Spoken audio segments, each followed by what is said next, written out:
Hey guys, so I thought I would hop on today and do a Q&A video because I haven't done one of these in absolutely ages.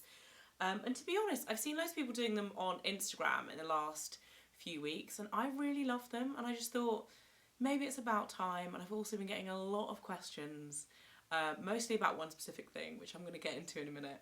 And I just thought, hey, maybe it is about time I do a Q&A again.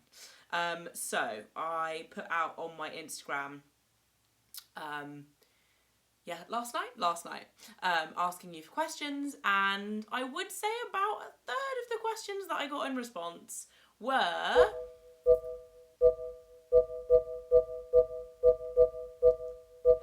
are you still vegan? Or words to that effect. And this is actually something that I was talking to Mike about the weekend because I wanted to make a video kind of explaining the situation that I'm in at the moment around food and being vegan.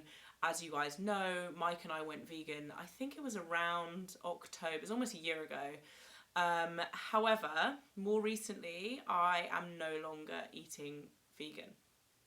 And I thought this deserved a video because a few of you had kind of spotted this on my Instagram, but also I had not been posting food on Instagram because I hadn't announced it yet, and I felt like I needed to talk about it before I showed not eating or eating non-vegan food. So essentially I am not vegan anymore. However, it wasn't a decision that was really my choice. It was more to do with health. So a lot of you will know, if you've watched my vlogs over the kind of coronavirus experience, I actually experienced 2 miscarriages in the last year. And subsequently I have been tested, kind of given a whole host of blood tests, basically like an MOT, to kind of find out if there's a reason why or what's going on. And that identified that I have a thyroid problem, more specifically an underactive thyroid, and more research into that and how my levels have been changing since then have identified that it's the type of hypothyroidism that is affected by your diet. And I'm not an expert in this, I'm just giving you a quick rundown. I'm sure a lot of you guys probably will know about thyroid hormone and how food affects it and things like that. But essentially, to put it in a nutshell, I found out that eating soy and soy products, which is one of the main things that they identify as being bad for the specific type of hypothyroidism that I have, and a whole host of vegetables, which I was eating a lot of, are not good for the issue that I have with my thyroid. So essentially, and because it's that issue stopping me being able to have another baby, we don't know for sure, but that's the only issue we could find that was wrong, and it has got a lot worse since we identified it as well. I have taken the decision to stop eating soy and soy-based products as much as I can. I'm not exclusively completely cutting them out, because you can still have a little bit basically, but there's a huge long list of food that you're supposed to avoid. Caffeine, to a certain extent, I still have 1 coffee a day, but I've cut right down on caffeine, cut down on alcohol, completely pretty much cut soy out, and a whole load of vegetables, including broccoli, kale, cabbage, pak choi, all of that cruciferous, I think it's called cruciferous vegetables, and a whole load of other things as well. And essentially what they say to you is eat a high protein diet but don't eat soy and all these vegetables, which is really, really, really difficult if you're vegan and you don't eat soy, because you can't eat tempeh, tofu, edamame beans. So unless you are packing in the lentils and quinoa every single day, it essentially makes it really, really difficult to be vegan and at the same time give myself the best chance of having another baby. So I'm not vegan anymore for the moment. I'm going to see what happens. Like I said, it wasn't a choice to not be vegan. And to answer a lot of the questions as well, Mike is still pretty much 100% vegan. He started eating a little bit of fish, purely because we don't want to cook, or I don't want to cook 3 different meals every night, because River eats earlier than us, and then I'd have to cook another 2 variations on a meal for me and Mike. If it's easy to do it, I will do it, but sometimes he'll eat a bit of fish. But essentially, I'm not vegan anymore. So yes, there is your answer. It was a long waffly answer, but there it was. A question I got also around like COVID and all of this that's happening at the moment. How did the current situation change your perspective on life? And I feel like for me, because of all the stuff I've been talking about just now, and like my health and miscarriage and all of that has happened at the same time as COVID for me, I think it has changed my perspective on life in the sense of enjoying the beginning of lockdown, because I've had a really different experience of this year. Like the first bit wasn't that bad, and it you know, I found out I was pregnant. It was actually a really happy period of my time that like, me and Mike and River as a family got to spend a lot of time together, and that was a really positive thing. And during that period I definitely like learnt that being at home and not being busy, and you know, just taking it slower and taking the time to enjoy the little things with, especially with River, was really important. But obviously that then it kind of took a bit of a weird turn, and I've probably haven't learnt many positive things in terms of life. You know, it is what it is, but I've definitely like learned to appreciate the small things and appreciate time with River, because she really is, she's at such a nice age, she's really awesome at the moment. Another question that there was quite a lot of the same kind of questions is like, how are you feeling, because I haven't really spoken much or any at all about how everything is since I told you guys about the miscarriages. How am I feeling? Frustrated, impatient, I would say, because I'm currently in the process of trying to get my medication in the right place with my thyroid to get to a point where we can start trying for another baby. And it's really weird for me talking about this on the internet, because I'm quite a private person in terms of that kind of element of things, and that's why I don't talk about it a lot, you know what I mean? I don't talk about kind of sex and relationships and children and stuff like that a lot, but it's really frustrating, because I feel like both times when we lost the babies, it's like back to square one, especially the second time, because it didn't happen for us. Like with River, we conceived really quickly. Second time we conceived really quickly. The third time it took a while, took a few months, about 6 months. So like when we lost that baby, I was literally like back to square one again. And I feel like every time I go and get my bloods done and they're not quite at the place where we want to be before we start trying for another one, it's like back to square one again, change the meds. So I just feel a bit frustrated. And the last time I had my bloods done, I was like really, really excited, and I thought that it was going to be like green light to start trying for another baby again, and it wasn't. And I just feel a bit tired, just a bit tired of it all. Yeah. So we're okay, but it's a bit of an emotional roller coaster.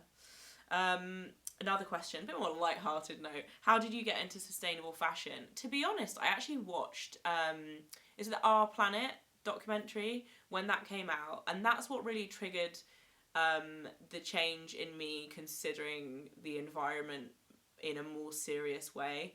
And by that I mean like changing your electricity provider, recycling more religiously, changing to electric or hybrid cars, things like that. We started looking at all of that straight away, and more specifically looking into fashion and sustainable fashion, and how fashion is one of the worst kind of contributors in terms of climate change and carbon emissions and things like that.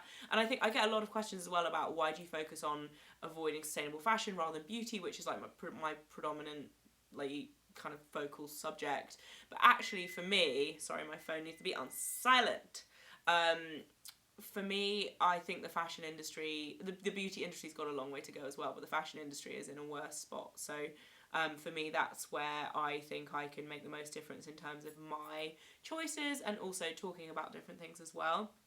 Obviously, more sustainable beauty has been a little bit more of a focus for me as well, but I think the beauty industry are looking to change things in a way that the fashion industry are kind of pretending to a little bit. I mean, there's greenwashing all over the shop, but that's how I got into it anyway. Another question, what is your number one renovation tip? I would say be really organised and have a very good idea of the final look you want before you start. That's really, really important, because I think you can sometimes get a little bit lost along the way. So my number one tip is to, like, if you can, live in the house or live in the space or whatever, like, you're renovating before you kind of jump in at the deep end, because it gives you a better idea of, like, how you're going to use it, what you need, because it's not all about aesthetics. I think that's the difficult thing as well. It's like, if you want your home or your space to be a functional place, whereas actually, like, you're going to be living in it every day. If you have a family, like, that's a whole nother thing. Like, it's a lot of the time it's not realistic for your actual home to look like a magazine shoot, you know what I mean? So plan it out, live in it if you can, and also Pinterest the hell out of it. Just get all the inspiration, because there's just so much good stuff on there. Instagram's good too, to be fair. But yeah, really, like, have a look around, get inspiration, because there's been a few projects that I haven't done that for, and then I'm like, why didn't I, like, spend a couple more hours on Pinterest and find this amazing thing that they had, like, exactly the same space, and I could have done that. Anyway, next question. Where would you be planning to go on holiday next year if all restrictions are lifted? To be honest, Mike and I very much just abandoned the idea. Actually, I say that, there was a point where we were thinking about driving to France for a holiday in September, but obviously that got thrown out the window.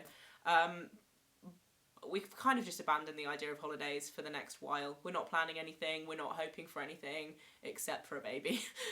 So, you know, obviously because we're in that situation, like, Mike's not in a place at work where he can afford to take time off really at the moment. And he hasn't been, basically won't be until probably next year anyway. And we just don't know what's going to happen. I wouldn't feel comfortable flying with River because she's at that age where she just touches everything, and she won't wear a mask. Like, she would wear it for like 2 minutes and then want to take it off. So, like, in terms of getting on a plane with her, I'm not keen for that. And yeah, so we're just enjoying being at home. So I don't know. But in terms of where would we go, if it was like COVID's cancelled, ta-da, here's a vaccine, we're all fine, I would probably, the first place I would want to go is probably LA. I just love LA so much. Or skiing, if it was winter, skiing. I would love to go skiing, but that's not happening this year. Mike's also about to have an operation on his hip again, to take the metal out that he had in last time. So he ain't skiing this year, regardless of COVID. So next question. If you do, how do you discipline River struggling with our 2-year-old boy? Well, can't offer that much advice on that. River is so stubborn. She is a mini me. Mike says to me all the time, he's literally like, I didn't really consider when we had a child I would just get a miniature version of you. She's really stubborn, we're really similar, and we do clash. Like, 2-year-olds are difficult. And in terms of discipline, I tell her no and then I stick to it if I can. It's really, really hard to do that. Okay, something super weird just went on with my camera, but I'm back now, and I hope you can see me. But yeah, in terms of disciplining a 2-year-old, I ain't got any tips for you. We're all just trying our best. What is your favourite item in your wardrobe and why? Give me a minute. So, this is my favourite item in my wardrobe. This is a dress that I bought. It is not by Marchesa, and I bought it from the outlet at the time. I bought it for Mike's sister's wedding, and I've actually worn it quite a few times since. It's just the most beautiful, most detailed. It's maxi. I'm going to put some pictures of me wearing it because it's got a lovely, like, cutout detail as well. I just love it. It's like a magical princess dress, and it makes me feel amazing every time I wear it. Basically, it's me in a dress in terms of design, and I love that. And I've actually got more wear out of it than I thought I would, because when I bought it I was like, this is so formal, like, how many times do you wear, like, proper black tie dresses? But I've actually worn it about 4 or 5 times. So the next question is about Peloton, and would I recommend Peloton, and is it worth the money? I get asked a lot about Peloton. Since I started talking about it, I feel like, and especially during lockdown, I feel like they had a massive boom, because it is like the perfect piece of exercise equipment to own during lockdown for obvious reasons. Gyms were closed. For me, Peloton genuinely has been the most effective, consistent kind of influence in terms of keeping me into exercise and fitness. So for me, it's been really, really worth the money. Mike also uses it a lot. At the moment, I've actually had about 3 weeks off because I've just been in a bit of a funk. But before that, I genuinely, especially early days of lockdown, I was like completely addicted to it. And I will get back on it. Like during October, it's my time. I'm going to do myself like an October challenge and smash it again. But in terms of like, is it worth the money? Like, it really depends on obviously your finances and your disposable income, but also how you value exercise and fitness, and how much money you currently spend on fitness. I find it weird that I get asked so much about value for money on the Peloton versus, like, a lot of the time I talk about like luxury handbags and things like that, and I never get asked about that. Like, is this handbag worth £1,000? I'm like, I never get asked that, but actually for me Peloton is worth the money. Like, and in comparison to like designer stuff, it's like so much better an investment for your money. But I realise a lot of the people who are asking these questions, it's not potentially an option. You know, it's not like they're thinking about one or the other. But for us personally, Peloton has been one of the most, like, the best purchases we've ever made, best money we've ever spent in terms of how much money it was and how much we've used it. But obviously, if you're not paying for any gym membership or any classes or whatever, then it's expensive, like, off the bat. But for us, it's been really worth it. And I think it's like, what value do you put on your health and your mental well-being? For me and Mike, it's both really, like, exercise and fitness is really, really linked to our happiness and our mental health. So for us, that's worth it. Yeah, I love it. I love Peloton. I'm a complete advocate for it. If you're thinking about it and you like spinning, or you're into the idea of it, it's great. How do we manage gardening? We always have lots of veg, yet you both work and have a kid. We have a gardener. Like, I get asked this a lot about the garden, because I cannot claim full responsibility for the vegetables coming out of our garden, because we have a gardener who comes on a Tuesday, and he's been working here for, I think, like 35 years or something like that. Basically his whole life. Like, he's not like an old guy. But I think basically since he started working at probably like 18, he has worked at this house. Obviously we haven't lived here since then, I haven't been alive that whole time. But he knows the garden. It's basically like his garden. He knows the history and which trees do this when and whatever. So he knows everything. He knows the best place to plant things, when to plant them, all of that jazz. So, like, I do help, I do water things, I do pick things, I do monitor, like, what's going on, but he does all of the work in terms of knowing what to do with planting the veg. So I'm no expert. Hence, I don't ever do like a gardening thing, because, like, yeah, we're super lucky and we can afford to have him help us, because I don't think we would get so many good veggies out of our garden if it was just me, let's put it that way. What is your favourite film? I haven't been asked this in ages, but the answer is always still the same. The Lost Boys. So great. Great 80s vampires, Kiefer Sutherland, it's got it all. Still my favourite. Are you guys religious? No, neither of us are religious at all. We both not grew up in religious families, but we both had quite a religious upbringing in terms of the schools that we went to, and we were both christened and grew up Christian. Probably Mike, I think Mike grew up in a slightly more religious setting than I did. Like, Mike was confirmed, I wasn't. But I think Mike's family is slightly more traditional than my family. But we both grew up, like, Christian and going to church and stuff, but we're not religious at all now. What golden goose do you own? It's the problem. Let's take a little look. So, let's go quickly through these. The newest pair, the newest edition. These ones, love these. A little bit maybe more spring and summer than the rest, but yeah, love those. The originals, the first ones I got, these ones, I've worn them to death. They're absolutely knackered. Classics, love them. These ones I got from Bicester Village. I think these are my most worn, with the black laces and the hearts on the side. These are, like, the thing is with Golden Goose, like, they look knackered when you buy them, so you can't really, like, this is a new pair, show you the difference, because these have got the suede as well. So, like, this is a new pair, this is a really worn pair, so, like, they look worn when you buy them, so they last longer. Like, I feel like people are like, oh, I'm not spending that much money on a set of trainers that's going to be, like, they're essentially been worn since, like, before you buy them, but actually it means you can't tell when they've been worn a lot, which is a good thing. And then these are my last ones. These were a sale purchase at Bicester Village, which these are my least worn, for obvious reasons, because they're a bit more difficult to, like, style with things. So I have 4 pairs. I'm aware that's ridiculous. They're ridiculously expensive. However, my justification for this is I wear them pretty much every single day, and I would spend that much money on a pair of high heels, and not many people would be like, oh my god, they're crazy expensive for what they are, because they're a pair of high heels. So yeah, within reason, but like designer high heels are expected to be the same kind of price as them, but you never wear them, and I'm tired of buying expensive shoes that I never wear. So now I basically buy trainers, especially during COVID when nobody's wearing heels. I don't know about, well, some people do for Instagram, I don't. Will you be doing Vlogmas this year? I hope so. The last few years we haven't done daily vlogging. Since we had River, daily vlogging has become really difficult because I have been showing her a little bit more, and there were a few comments about that, and the decision behind that is kind of a long-winded story.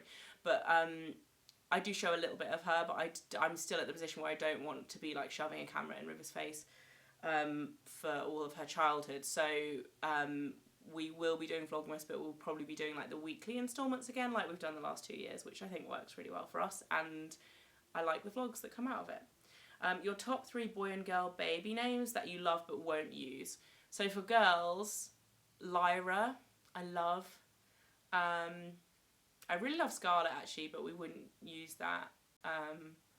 Trying to think other names that I love. No, I'd probably use that one. Depends how many girls and boys we have, right? Iris, I like Iris. Iris, Scarlett, and Lyra. For boys, I find it hard with boy names. Milo was what River was going to be if she was a boy. But I wouldn't use that now because I feel like there are a lot of Milos. I feel like I know a lot of Milos. I also really like James, but it's probably a bit too traditional for us. I wouldn't rule it out as a middle name, but I wouldn't use it as like a first name. But I do love it. I love the way it looks and sounds. I just as a name, I think it's really nice. Winston, I also really like. Oh, but we wouldn't use it. So there you go. Have you had Botox? I have had Botox, and I haven't spoken about it, and I don't really know why. It's one of those things that I have had Botox pretty much since River was born, every 6 months. So I've had it actually a bit longer than that. I went between this time and the last time, it was a bit longer. I've had it 5 times, I think. And I get it on my forehead every other time. So once a year I'll get it done up here, and I don't like how that looks for the first like month or 2 months, but afterwards I think it's really good prevention wise, because I was getting to the point where I was getting the lines in my forehead like were staying. So that's more of like a preventing that from happening. But in terms of every time I go, I get the 11s is done here. So the frown. I had it done about 2 months ago. So I can like move my forehead. This is like the sweet spot for me, is where like you can move, but you like it's starting to wear off. That's when I think it looks the best. And I also get it around my eyes because I think abnormally wrinkly eyes in comparison to the rest of my face. So that's what I do. That's what I choose to do. Am I a massive advocate for it? I like it for me. I feel like on some people, if you get it badly, it looks terrible. If you don't have the kind of face that suits it as well, I think it can look bad. But I do it, and I like it for me. If your wedding was this year, would you cancel or be able to accept the 30 or 15 guest wedding? Okay, so when this first happened, I was very much like, no, I would cancel, I would do it next year. And bear in mind, this happened to a number of our best friends as well. However, as time went on, I was like, this is going to be going on for ages. I would have just done it with 30 people. And I think that's the position that I would in now. Like if it was 30 people rule, I would do it with 30 people. If it was 15... Our families are really big, so like even to have my immediate family with the kids is 13. So, and Mike's immediate family with kids is, this is including me and him, is 8, 9, 10, 11. So like doing it with 15 people, you'd have to be like, sorry, no one can bring the kids. And even then, I don't think 8 and 8, would be 16. With just Mike's sisters, my siblings, and both of our parents, there'd be 16 of us. You'd have to be like, one sibling's not allowed to come. So yeah, the 15 one, no, but 30 we could do, I think. What's the best thing you've discovered within yourself in 2020? This is going back into the deep stuff, but genuinely, I don't think I've discovered anything positive within myself in 2020. It's been, from a personal and mental health point of view, it's been a shit year. However, like I said before, I have discovered to enjoy the smaller things in life. I don't think that's a discovery within myself. I think that's just having the time, taking the time, being forced to take a step back and enjoy it. But genuinely, like, I don't think I've discovered anything positive. And that's really, like, that sounds really sad, but, like, yeah, it's been quite a negative year for me. How many kids would you and Mike like to have? Ideally, before we had River, we said we wanted 4. And then we were like, maybe 3 is enough. Probably if we have 2, maybe we'll then be like, 2 is enough. I don't know. My sister always says, you think like having a second kid is like having 2, but it's actually 42. I was like, okay, so 3. I think 3, if we can. Is River going to nursery yet? No, she starts again next week at a new nursery. And I'm very nervous about it because she is super, super, super, super, super clingy right now because she's been with me for ever. What's the best and hardest things about being a mum and also about being a working mum? So the hardest thing about being a mum is hungover parenting. Possibly the worst thing in the world. And generally the fact that you can't ever have like a duvet day. You know, when like one of those days just you want to just do nothing, watch Netflix and just veg out and eat and just chill. You can't really do that. You have to be on it all the time. I think that's the worst thing about being a parent. And the best thing is the whole thing. Like, I don't know, getting to see them like actually grow and like become a little person and a personality, and getting to have an input into what their personality is like by teaching them things, and seeing like your traits and your looks and your genetic little tweaks come out in them. That is amazing. The best thing about being a working mum is getting, for what I do, is getting amazing opportunities that I can include River in. Not so much right now, but previously and in the future, I hope. And the worst thing about being a working mum is that you always feel like you're missing out on something. You can never get it right. You feel guilty for being at work when you're at work because you're not at home, and you feel guilty for being at home when you're at home because you're not working, especially when you work for yourself. It's a constant guilt balance, and for some reason I think this is, I can't speak for everybody, but within our relationship it's really specific to me. Mike doesn't have the guilt. Like, he is like, he goes out of the door and he puts his work hat on and he comes back in and he puts his dad hat on, and he doesn't have that constant guilt battle, which I have. And he's like, I don't understand it. Just like, you know, this is your work, this is your mum, you can be a good mum and you can work, and you can be good at work and be a mum. And I'm just like, it's just so hard. The balancing act is so hard, and I don't know the answer to ditching the guilt. How do you find motivation to get up on days when you just want to stay in bed? It's called River. It's 2.5 years old, and it comes and pokes me in the eye and says, "Wake up, mummy," if I don't wake up. So yes. And you know what? After everything that's going on this year, regardless from like personal to COVID to everything, thank goodness for River, because I would have had a lot of those days where I didn't want to get out of bed. Like, really. And I'm sure like a lot of people feel the same way. But yeah, Riv gets me up. How will the COVID 6 people only rule affect your plans at Christmas? I don't know. To be honest, I've raised the question with my family, and I think it will end up being like splitting things up. I've heard a rumour that the government are going to change the way about their counting kids, because it's things like, if I join my sister's family, if like me, Mike and River go to my sister's, there's 7 people including the kids, so like we wouldn't technically be allowed to do that, and like, I don't know, we'll see. However, with our parents, it's like, because there's only 3 of us, it's 5 people even, if you like join up with my parents or whatever, so we'll see what happens. We're 3 months away. are we 3 months away? Yeah, about 3 months away. And that's it. That is the end of the Q&A. I feel like it's been super long, but I hope you enjoyed it, and I'll see you soon.